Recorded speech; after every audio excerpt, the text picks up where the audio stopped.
Didn't it? Hello, welcome to this second live video of a 5-part series. Do you know that 1 in 3 people say that they suffer from anxiety when they go and have their eyes examined? And that's quite a high stat really, considering the consultation, there's absolutely no pain involved. So because of this, over the next month, we're going to be exploring this issue in much more depth. And we're going to be doing it with anxiety expert Caroline Cavanagh. So in total we're going to be exploring 4 themes, and on each live video we're going to be focusing on one specific theme. And at the end of the video you should, or somebody you know, should be able to go away with a simple technique of how to overcome the anxiety. Hello and welcome, I'm Katie Memory. This is Caroline. Welcome, Caroline. Hi, thank you. Caroline is a hypnotherapist for Adding Zest Hypnotherapy. She's also an author of a book called The Anxiety Alchemy, and she's also a award-winning consultant. So, for those of you who don't know you, Caroline, would you mind just saying who you are and what you do? Well, I think that's a brilliant introduction, so thank you. I specialise in working with people with anxiety, so all ages, all backgrounds. They're all people who, for whatever reason, anxiety is stopping them from living their life to the full and stopping them from doing the things that they want to do.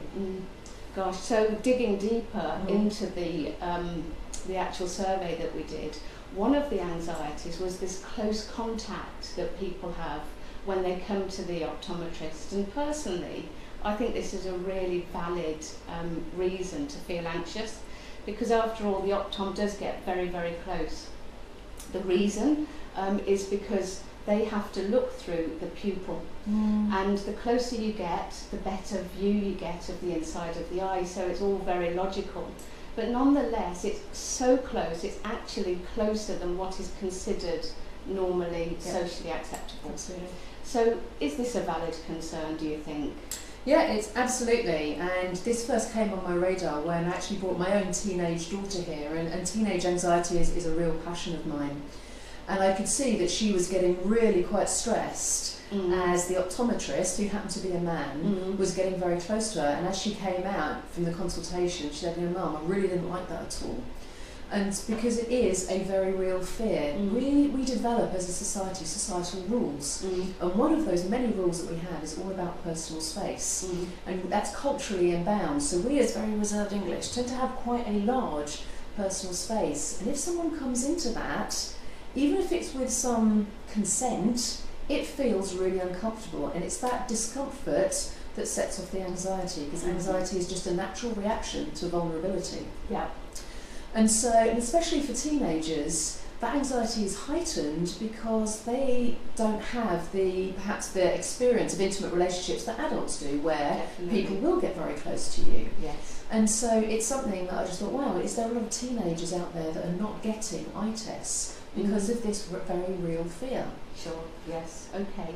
Well, it's interesting what you say, because I remember when I was in my late teens, I went to the opticians, I couldn't see to drive, and I was so anxious that I actually fell into a fit of giggles. So it's exactly the same how it manifests itself. Yeah. So for all those people out there, is there a simple tip or technique that you can offer today that will help them overcome this very natural fear? Yeah.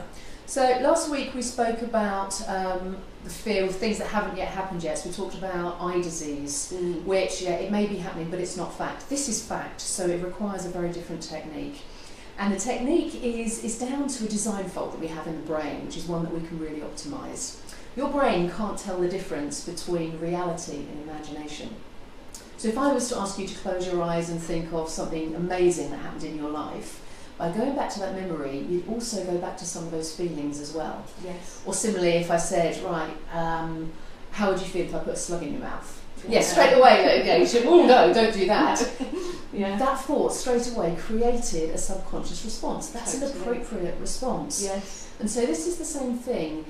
When someone comes into that zone, even though it is with permission, because you voluntarily come to the opticians, the way that you can use this is actually use your imagination.